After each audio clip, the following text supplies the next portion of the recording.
Yeah. And home, for me, home is here. Yeah, yeah. It's where the heart is. Exactly.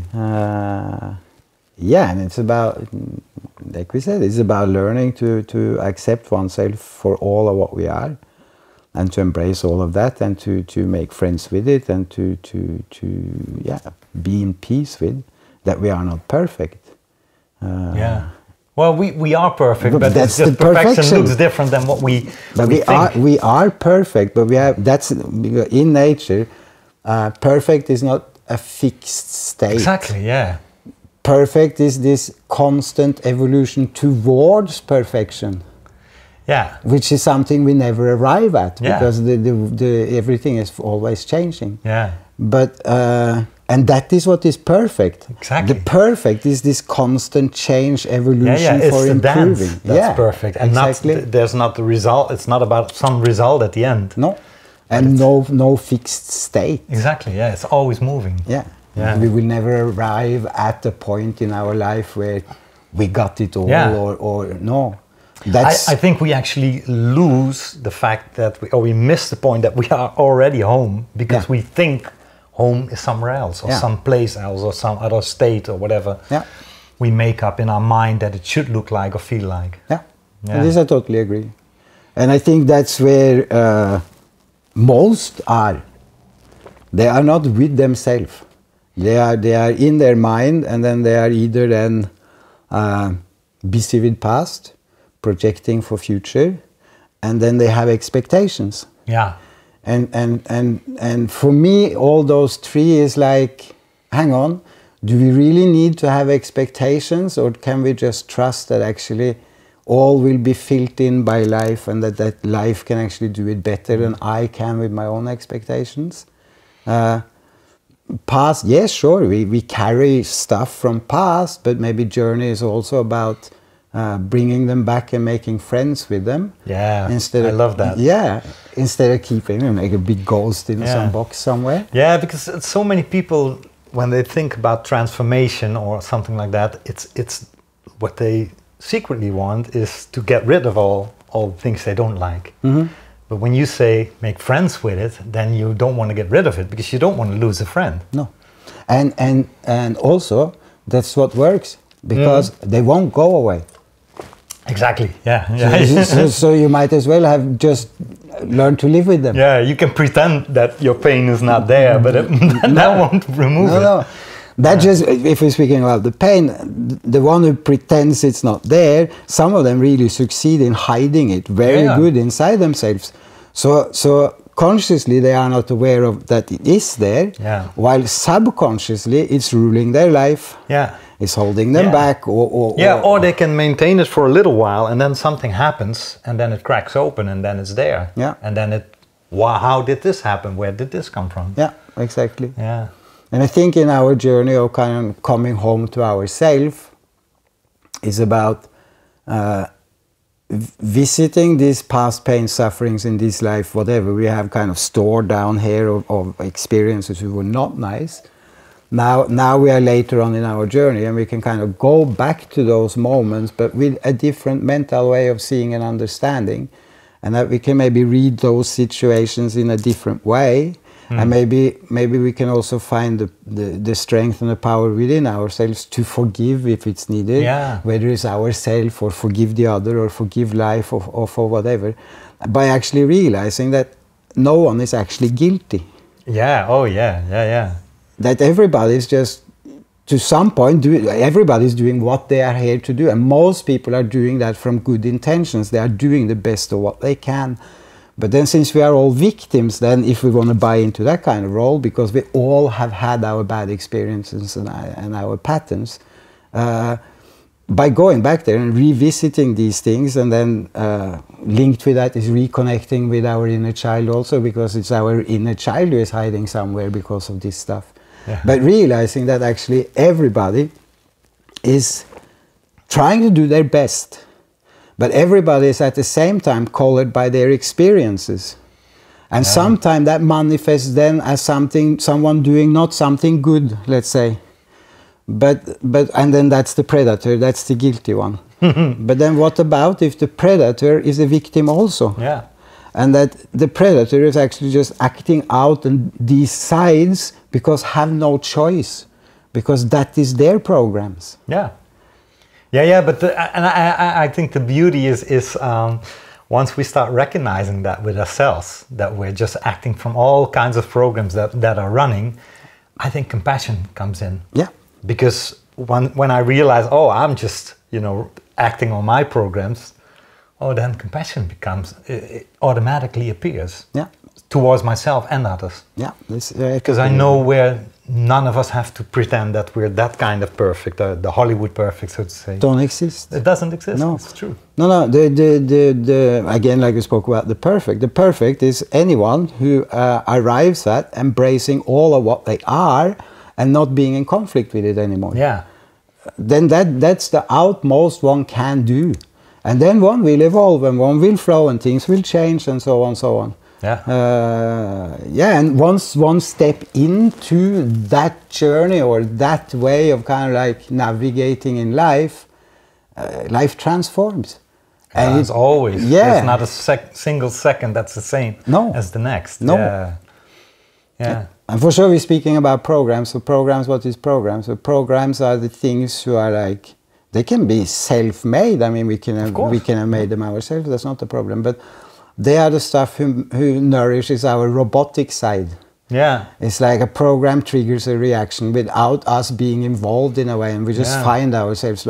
So then part of finding inner peace is also about observing the programs, recognizing the programs. Inner peace is also for me, if I'm no longer in a conflict with whatever is now. Mm-hmm. So maybe there's a program still running, but if I'm not in conflict with it, then that can run in all its freedom.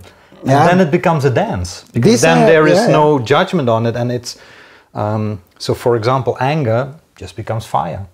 It's no longer anger because it's the pure energy that it originally was. This I agree. After I think that there is other kind of programs which are kind of holding us back, for example, and even if we embrace them and allow them to, like, the robotic side like automatically comes with a certain reaction. And if this reaction may be self-sabotage, then maybe by recognizing the program, allowing the program to be, because we can't erase the program anyway, but what we have the power to do is to go in between. Program kicks in, automatic reaction comes. Now this is my boat, I am the captain on this boat, so program want to kick in, I am the captain, so I can go in the middle before the automatic reaction comes, because I recognize the program and I can smile at it, and I say, yeah, I hear you, but I'm not going that way now. And then the program is allowed to be, it is allowed to kick in, and it's part of the whole story, but I'm in control of the reaction to the program. And then after, that finds its peace. So at the end, program kicks in, don't even need to talk with it anymore, because it's just like it kicks in but fades away because it's not given attention.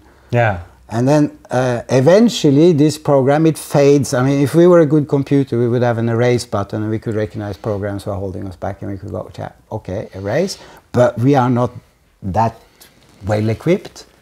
So for me, the way I understand it in me is that it functions more like, I don't want to erase any of these programs.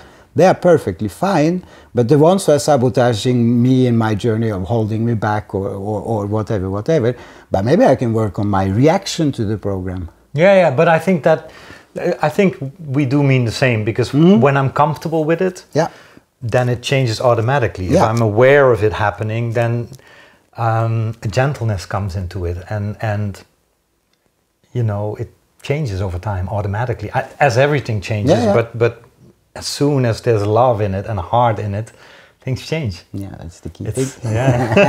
And then we don't need to work so hard with our mind trying to grab it and fix it, and we are very mind oriented, but more heart oriented we become. This totally. I think that same way, maybe two paths of getting there. I think that that's totally what we are supposed, or what I'm not say we, because everybody have their own journey, so that doesn't really matter. So for me, my journey is about like getting out of the mind and into the heart, and then just to stay in my heart, instead of, like for many, they are in their mind and then they need to make something to get out of the mind. That might be a meditation or whatever they have. Some they run in the forest, so it makes no difference. Yeah. For me, my journey is just bringing it upside down. It's like instead of being in the mind and visiting the heart, I'm in the heart and visiting the mind. Visiting the mind as a tool. Yeah, it's a great tool. Because the mind is an amazing tool. Yeah. And then I think, it's not home, is it? No. Because the mind is everywhere. Its tentacles are all the time everywhere, and the heart is just here. Yeah, it's at peace. And totally agree. And then you have also this. So what is happening then to this mind, for example, who are scattered everywhere? If we center in our heart, what happens to our mind? Well, all these scattered pieces, they are coming home. Yeah. Oh yeah, of course. And then, if we go out of the heart again, okay, they will scatter again. But once we center back in our heart, also they are coming back. So for me, it's like that. It's all like step by step. If someone is like want to do it, it's a play, it's a game. It's like, I love that you say it's a play. Yeah, because I don't like this to be serious. It's like, because it is not serious. It's just a beautiful. You say dance, and I like that. You know, it's just a beautiful dance of all there is. And that we are part of that dance, and that we are flowing in that dance. We think we are separate from everything around us, but it's not. We're just one with that. One with everything. Yeah. Even though our mind tries to trick us into, oh, we're separate. I can see you as being separate from me, but in reality, we don't have an idea. No. In sense of fixed or something that we can really understand and write down or. No, we cannot. But then can maybe lift it to another picture, and then we can kind of say that, okay, so what is the earthly dimension? For me, the earthly dimension is the dimension of duality. Yeah. And then, so in that duality, what is duality? Duality is that there is two truths parallel. Yeah. So for me, we are one, and we are separated. Of course. And our expression is separate. Exactly, and I have no problem with that. Yeah. And each individual who are here is themselves unique as they are. That's the beauty of creation. And at the same time, there is no separations because we are all one. And that makes it magic, that it can actually be two things at the same time. And it's not one or the other who is true. They are both true. Yeah. And so it's like, it's everybody, yes, beautiful. It's about embracing oneself. It's about coming home to oneself and to just allow oneself to dance in this journey. Yeah. And we meet in this oneness, and we maintain our separateness because there is no judgment. Yeah. Everything is perfect. Everybody is perfect. Everybody is exactly where they are supposed to be and having the experience their soul is here to have. And then by not being in conflict anymore, first of all, with our inner self, and like, I can embrace my shadows. I don't need to be in fight with my bad side. So no, I just don't need to include whatever I want to label as bad, because nothing is bad. Everything is perfect. Yeah. It's just different sides of this whole, which is perfect. Then I allow myself to flow in that. Yeah. And then meeting whomever I'm meeting becomes grace. Yes. Because I'm just seeing parts of myself. Yeah. I'm meeting myself every time. I'm meeting myself now. Yeah. Yeah. And you have that form, and you have the words for it. Yeah. Yeah. And then there is the sharing that comes together in some golden moments, some and but I mentioned before when we were sitting outside, so this is about becoming home to oneself and becoming one's own best friend. Yeah. But because then that is setting oneself free from the need of outer. Yeah. Because one can take care of all aspects of one's own need by oneself. Like, I like to say that I should be able to love myself. I should be able to pat myself on the back if I do something good. I should be able to forgive myself if I however step in a way I would not approve with or whatever. I should be able to give myself a kick in the ass if really, like, hey, wake up, you know. But I should always be able to be there for myself. Yeah, I was just going to say that, because if I think I'm only good enough when I'm able to embrace myself, or when I'm compassionate or whatever, then I'm actually kicking myself again. Yeah. That's not the heart. The heart is also, you know, embracing myself when I say something stupid or when Sure. whatever human qualities we have. Sure, and to have compassion with Exactly. oneself. Yeah. Compassion with oneself and therefore compassion with everyone I meet. Exactly. And then also the people I meet can have a completely different opinion about whatever content it is, whatever it is, and we can still meet. Yeah. Yeah, we can still connect. Because we meet here and Exactly. we don't meet here. Yeah, exactly. Yeah. Now, for me, this is the beauty of it. It's like, yes, for me, it's all about the heart, and that the heart is our home, and that's where we are whole, and so on, so on. And it's true touching upon that, because that means that our interactions with the world is heart-based. Yeah. And heart don't carry judgment. Yeah. And then also in the heart space, there is the acceptance of all there is.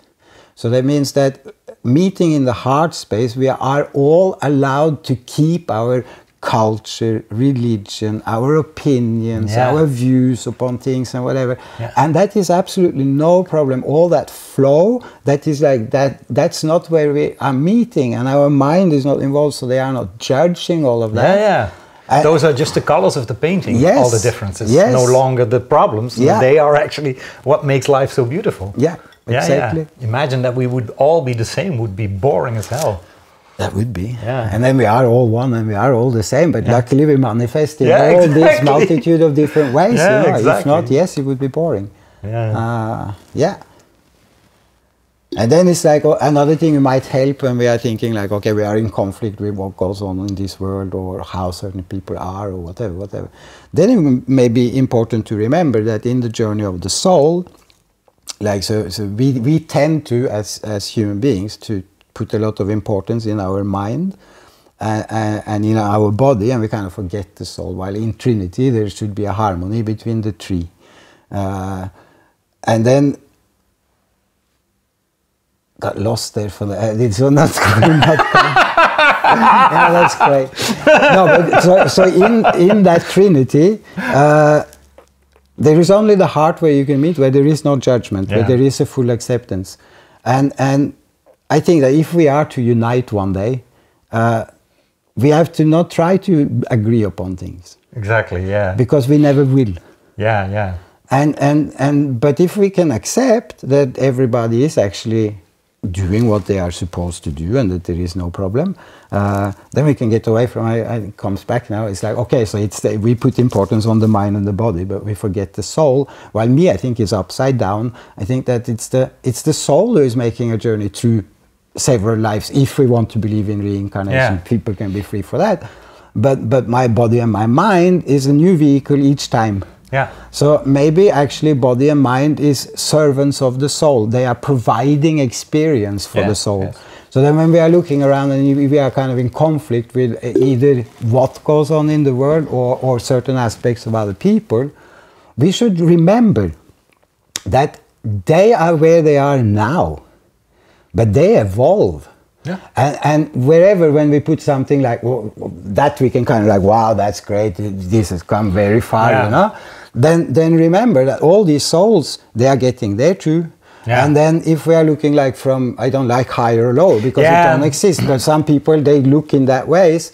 Then remember that also when if we are looking from higher and we are looking down, we should remember for ourselves that we have been there too. Yeah. And the only reason we can be here is because we went through what was there. And if we dare to let go of the whole idea of time and life being linear, and who knows, maybe we haven't been there, but maybe we one day will be there. But make it even better.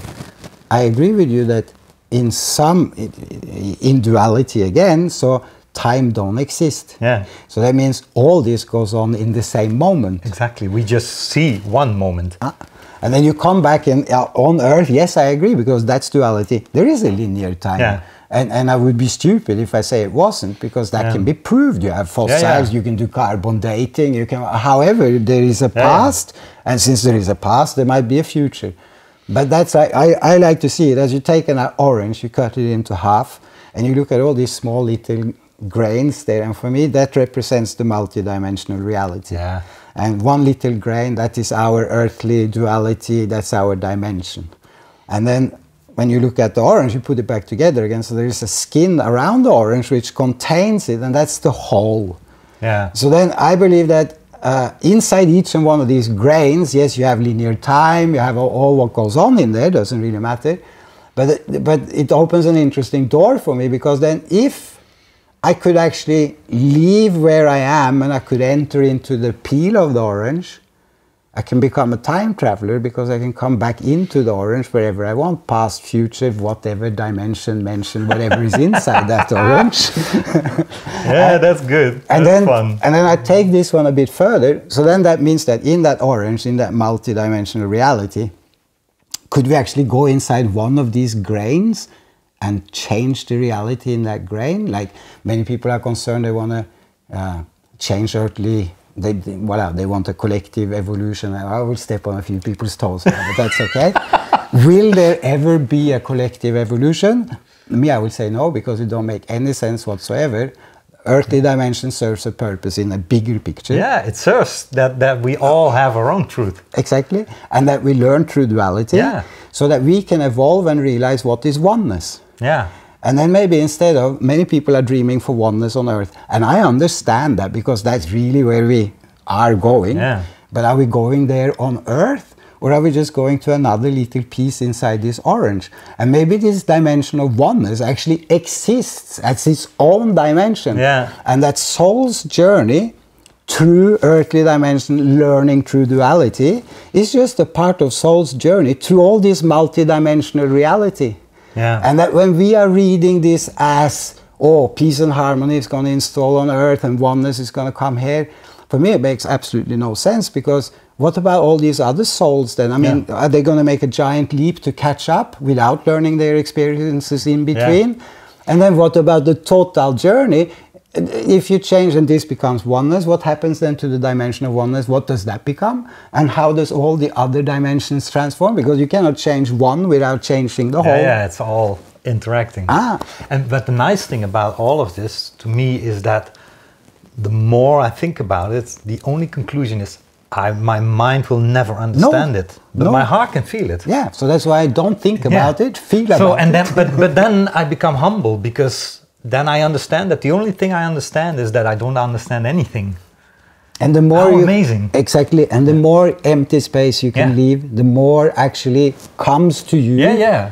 And you but even understand. If it comes to me, it doesn't have to be the truth.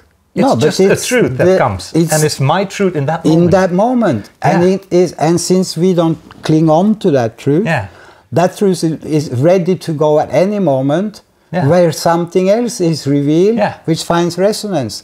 And the journey becomes opposite, because we are not looking for those things. We rather just stay with what is, and with a mind who is not like constantly want to, I want to know, or I want to get rid of. Or and I want to grasp and hold on to it and not let go. No, and that doesn't work, because then mind is full and it's busy all the time. And if mind is full and busy all the time, how can I even listen to my intuition? How can I even be guided by my heart? I cannot, because it's too busy. So for me, it's rather than about, by peace and acceptance, there comes empty space. Yeah. And the mind is not constantly also just pushing, driving, whatever. And in that empty space, that's where our personal guidance, our momentarily truth, if you want, arrives. Yeah. And that is what I feel, for me, that's my guide through life. And rather I spend my life navigating according to the science and what is being received, instead of me setting myself a goal. Yeah, I love that. It's a very big difference. Me setting a goal and life has to go there, or saying, oh, but life is guiding me here. Let's follow this path, because apparently that's where grace is. Yeah. And once we set ourselves like a direction from mind, and we're going to go this way, we're stepping out of that flow. Yeah. And then if the flow wanted to take us there, it will anyway. Yeah, we do not need even if we push everything we have towards there, if life goes there, it will go there. Yeah. Yeah. And we don't need to do that. And we start suffering because we think something is going wrong. Yeah, exactly. But nothing's going wrong. No. It's just going a different direction than my plan. Yeah. There was a bigger plan that I wasn't aware of. And so then we agree that a healthy thing to do for oneself is to give up control. Yeah. Beautiful. Yeah. It's the ultimate control, isn't it? To let go of it. And actually, if we are humble enough and we look at like, okay, in the bigger picture, can I actually control anything? That's a clever question to ask, because for me the answer is no. Yeah, I can control if I have milk in my coffee or not, or something like that. That's the beauty of free choice. Yeah. But those aren't the real big picture controls. No. Even if I look at my life, so many times that I thought I needed to make the right decisions, and then something came along and a different decision was made. Yeah. And I was just, it just happened. Yeah. You meet a friend, you meet a connection, something happens, something appears to go wrong, and then you're on a different path. It goes wrong to put you right. Yeah, exactly. Yeah. And then... But it only went wrong in what I thought, how it should go. It's against our ideas. Yeah. Or where is control? Like we want it like this because we are, for whatever reason, say that's for me, or that's where I want to go, or whatever. And sometimes we might like feeling, intuition shows us like, okay, there, and then okay, that's fine. If I arrive there, that would be great. And then it's allowed just to come back here and forget about that. And then just read the signs and act upon what is coming. Yeah. Move. It's not about sitting on the sofa doing nothing, because then nothing happens. It's about honoring these signs and acting upon them. And then if what was shown is where we will be, that is what will bring us there, not our will or our strength to force or our discipline or... and because you said it's not sitting still, but I think it's the opposite, because as soon as we let go of the mind, we have so much more energy, because this is burning energy. Yeah. With trying to make the right choices and the right decisions. If I stop doing that and I trust that they are just there, I'm not wasting all that energy. No, this is true. Yeah. Definitely. Judging myself, judging others, judging life, judging how it should be. Yeah, being in conflict. Yeah, being in conflict. And that's, it burns energy like nothing. No, this is true. Yeah. Yeah, and then life becomes meditation. Then I don't have to sit still on a cushion to meditate, because life is meditation. Yeah. That is, again, that is also linked with this coming out of the mind and into the heart space. Totally, I agree. It's like when in the mind we need to take time out to meditate, for example. While if you are heart-centered, you are in a meditative state all the time. And you bring that meditative state into everything you are doing. And I think a misconception that people have is that means that the mind is doing nothing and is always still. But the mind can do its play. Yeah, the mind can just, whatever mind does. Yeah, that's the theater of the mind. But if I'm in my heart, then exactly. Then my heart is just enjoying the play that the mind is doing. Yeah. And even to the point of that, I can really see that it all has to do with attention. So the theater of the mind goes on all the time. Yeah. And I think that, so once we are not with that, the only thing we have done is that we have shifted our attention away from the mind into something else. So that's why I believe that, for example, there's a lot of meditations around, and a lot of them is about, however, techniques about like watching logs in the water or clouds in the sky or whatever. But for me, I think, I feel that it's much more efficient, and also by experience, is about, okay, do something else than try not to think.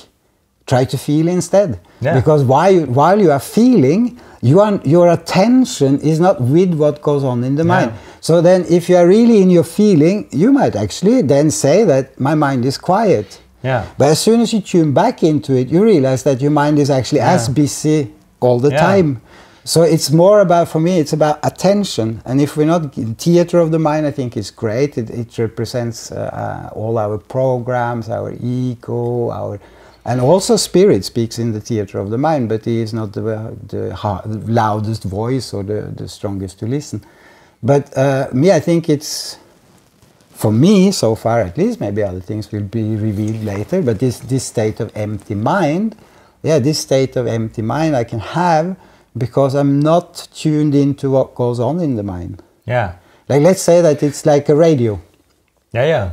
And from we are born, this radio is like fixed on one station. So we are being programmed the importance of the mind and so on, so on. So we are really like put as far away from the heart we as think we can. that what we think is true. Yeah. But it's fake news. Yeah, and I think that we all are heavily being programmed to actually be trapped in the mind. Yeah, yeah.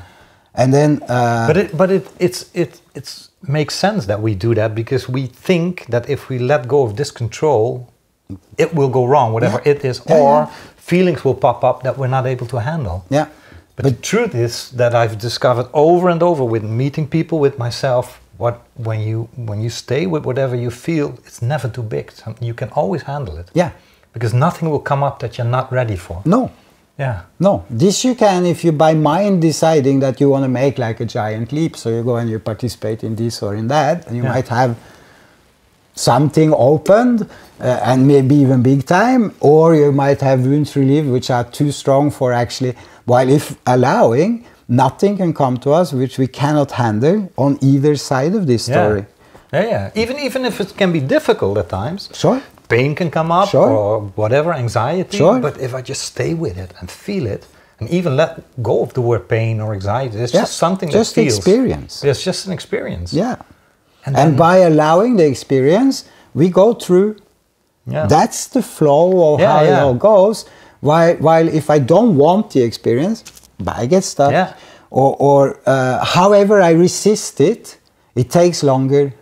While if I just embrace it, experience it for what it is, I also learn what is there for me to learn. Yeah, and if I truly become friends with it, if there's a friendship, then what I thought I wanted to get rid of might actually be one of my greatest qualities. So for myself, I didn't like it when I was younger that I was insecure often. Mm-hmm. Now I love that. I love being insecure, because when I'm insecure, everything can happen. Everything is possible. I'm just in a state of not knowing. Yeah. And you are allowing that. Yeah. And you're not also rushing into things because you're taking your time to actually feel into how things are. Yeah, I totally agree. So with just a slight change of perspective, the same thing can become something that feeds you, or you feel like it's an enemy. Yeah. Like in the early stages of my journey, there was like this. I wouldn't say it was only mine. There was many who were sharing this. We were kind of identifying our ego as being a bad thing, and we went on kind of a trip of ego bashing. And we kind of wanted to like, I'm gonna put you in your place, or even get rid of it. But if we really didn't have any ego left, we probably wouldn't even look after ourselves or take care of ourselves. I don't think we would be here on this planet. So we wouldn't be able to survive. No. So the realization of, again, then it was not about actually bashing, neither getting rid of. It was about embracing and making friends with. Yeah. And then everything finds its place when it's like that. It's more like when things are not recognized and not having their place, these things within us needs to be rebels. They need to like and then ego becomes imbalanced, and it's connected to the earth, to the sun, to all the elements. Yeah. And no longer just an ego that wants to fly up or fly down or wherever. No, it looks after you. It takes care of you. Yeah. It will even be the one who will make you stand up and fight for yourself to protect you, your loved ones, or whatever, if that would be needed. Yeah. And if you didn't have that, neither you wouldn't survive. You are right. You just wouldn't survive, because you wouldn't take care of yourself. You wouldn't do what is needed to be able to be here. Yeah. So it's like, we can have many misconceptions. For me, it's like I take out this about ego, because that stands there as a clear memory. But it's about all these other aspects within ourselves, which we might identify as not a positive thing or whatever. But don't try to get rid of it. No, but it's all mind. Mind says ego is not good, or maybe ego is good, whatever your program is. Or, but what if we just take the journey, just walk the journey, walk the path, and see whatever happens there, and experience it. Then actually ego don't exist anymore, and all these other aspects don't exist anymore either, because they are all just part of a flow, a dance, and we don't need to label them, and because nothing is a problem anymore. None of it is bad. It serves a purpose. Then I don't have to pretend I'm God, because I am actually living God. But not as me being more God than a plant I'm looking at, but it's all the expression of that same oneness. Yeah. Yeah. Yeah, yeah. No, that's definitely the beauty of it. That we are all one, and we are all one, and we are all part of great Creator God, whatever name we want to put on it. Yeah, life. God. And then we can add to that since then all is linked back to this God or great Creator. That means that everything that goes on here, it goes on because it's supposed to, because it's the manifestation of this God or great Creator. So how, again, it brings back to, I think this conversation turns around like, how do we find peace with the world which we are living in, and how do we find peace within ourselves? With ourselves, yeah, it starts there. Yeah, but that's a big job. And then that's the starting point. Follow. Yeah. And then once we are able to embrace ourselves, accept ourselves, then healing occurs. I mean, because we find peace, nothing changes. It's just that everybody has its place and can live out what it's there for living out. And with that, yes, peace within means peace without. Yeah. You can become whole within, you can connect with the wholeness of what surrounds us. Yeah. But if we don't come home to ourselves first... Yeah, and I think it takes a bit of courage to let go a little bit of that control and start feeling and just, become a little bit humble and surrender to life. Takes a little courage? Okay, a lot of courage. I like to make it, a bit more friendly in the way I say it. for some takes more than for others. But sometimes, in my case, I didn't have that courage. But life said, I think you're ready. And so a big depression was given to me. And that's where I lost everything. And so I didn't need the courage because I had lost everything. Yeah. And so the biggest blessing that happened to me was losing everything and becoming very depressed. Yeah. I don't think many people would see that as a blessing, but to me it was most. I join you on that. Yeah. I join you on that one. Yeah, sure. And then again, life takes care. You have those experiences, and it could be then seen as, oh, that's bad. You ended up in a depression, you lost everything, and then you can come out of it and say, wow, that thing there, that was the most amazing. Yeah. And it's about allowing. Yeah. And if you were resisting that, or you were going into the mind programs, you would probably risk to still be there for a long time. But I find that for me, the biggest grace of life was that it put me in a place where I was no longer able to resist it with my mind, because the pain was so big, and that I was didn't know how to resist that anymore. It was just there. And to me that was pure grace of life. Yeah. I've visited the two extremes too, and I would say exactly the same. And I think that for those who have those experiences, there is so valuable lessons to be learned, because by visiting the extremes, and then if you are allowed to kind of find your way back from these extremes, but you have covered the whole spectrum. Then you actually start learning how amazingly big you are, because you are both your light and your darkness. Yeah. What you are is everything. It's not just the light, it's not just darkness. No, it's everything. No, and that's the same with the whole. The whole is not just light or just dark. And it's never supposed, we're speaking from our point of view here, this earthly dimension.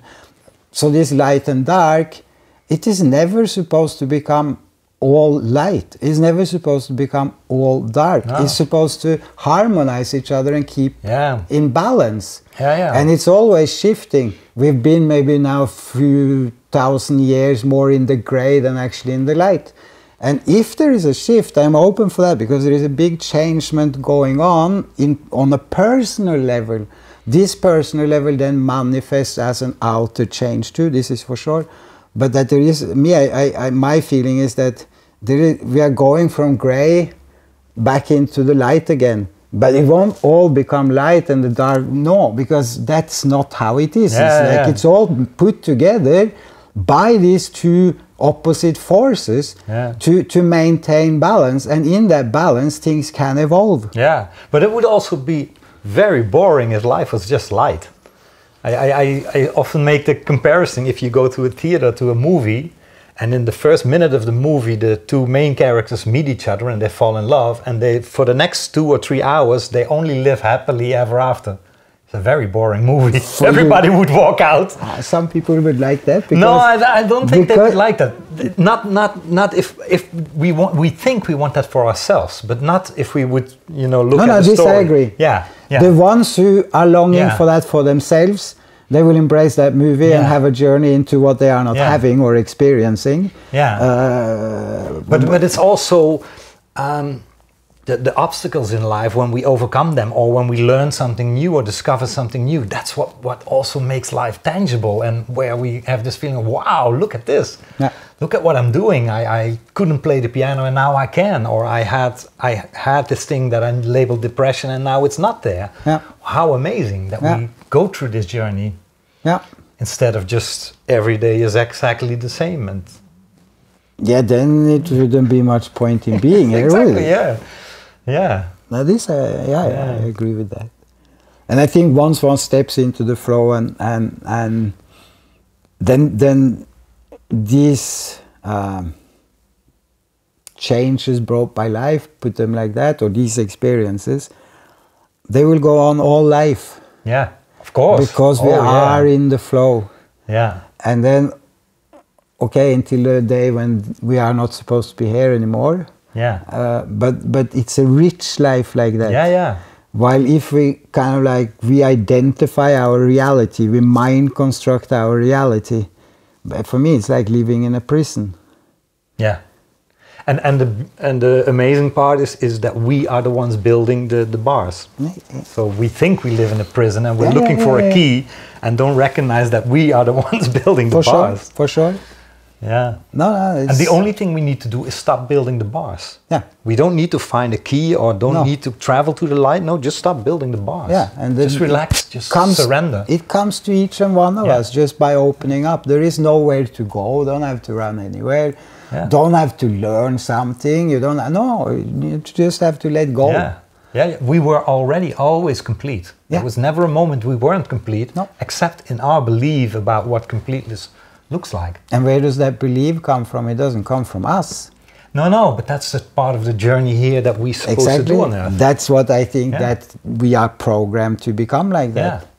Yeah. And then if we're going to go a little bit deep, don't need to touch on that so much, but then what about if that is actually done consciously? That actually somebody long time ago or whatever realized that where human beings should be to really connect, to be at their fullest potential, that's in their heart. While if I want to control this world, then I realize that if one of the most important things I have to do is I have to remove humanity from their heart. So then where will I put them? But I would put them in their mind. Yeah. Because once they are trapped in their mind, they can stay there all life. But if I dare to look even one step bigger than that, then there is something or whatever you want to call it that started that journey. And then I can bow to even having been in the mind, or the moments I am in the mind. Yes. Oh, wow, that's part of the journey as well. It was meant to be that way. Yes. Even though I don't understand it. No, but it's totally, I agree. Yeah. But I think that in a way, all of humanity ends up being in the mind, because from we are born, we are programmed by parents who carry values of society. Who didn't know better either. No. So they just carry they give their love. Yeah. Everything they have, but they don't know.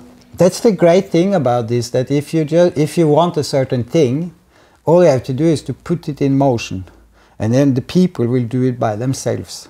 Yeah. So it's just to put the structure in place and make everything mind-based, and to that everything, we are taught actually that, or somehow, that the most important kind of part within us is our mind, because the mind is this super tool you can just do. We almost look at ourselves as a mind that has a body, instead of a body that has a mind. Exactly. And it should be upside down. Yeah, it's just, my mind is like my hands or my eyes or my feet. Yeah. It's one of my organs. Yeah. And I think that we could bring in a kind of like healthy change on that if we started sharing with our children. I'm not saying at home, because at home we do, but it becomes in conflict with the outer world, because even if we give them different luggage at home, they're still going out in the other world and into school situations and whatever, where they have another program. And then the symbiosis in the world is that it's difficult to be different.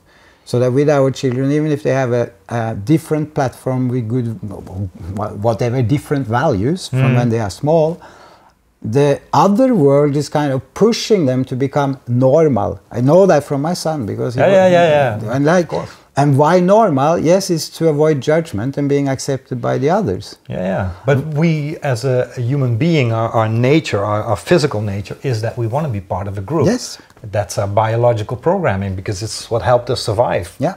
Thousands of years ago. Yeah. So it's in our genes. Yeah. So of course we want to be part of the group. Yeah. And I think especially if you're growing up as a teenager or a young adult, that's very, very important to be part of the group. And if you then are part of kind of like the group who evolves in the right direction, that's great. And if you're ending up part of the group who goes in another direction, but that's great too. It's just the experience is different. And however, but I think that if we went in early and, for example, could add just a few things to what they are taught, you know, in school and whatever. For example, about trusting in your intuition and listening to that, and that we actually have some other sensory organs we can also navigate by, not just the mind, that you have your gut feeling, that you have, but since this is not given as we are small, as a healthy part of programming, these programs are lacking. Never mind, a computer for working, it needs all programs. Yeah. And then it can do many different. And I feel that if we look at this as a computer, then I think that some programs are left out in this computer. And if they were there, we would have more easy of like accepting ourselves, embracing ourselves, allowing to be different and so on, not feeling that we all need to fit into the same form to be accepted in the same world. And maybe hopefully there is been movements like that on alternative schooling and whatever for a long time,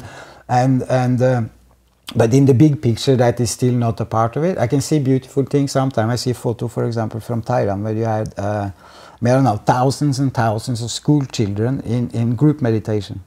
I've seen that as well. But there are a lot of people that are inspired, and I think ultimately it's not so much what we teach with words and books, but it's how we live it as an example. Yeah, that's provide what the experience. Really will give other people the freedom or sort of the permission. I can do that as well. Yeah. Because if he can do it or she can do it, then why not me? Yeah. And once it's shared as an experience, it's felt and it's yours. Yeah. A theory is something abstract. Because if I tell you to do something, but I'm not doing it myself, it will just be empty words. Yeah. But if I tell you something because I know it worked for me, it might inspire you. Yeah. I totally agree.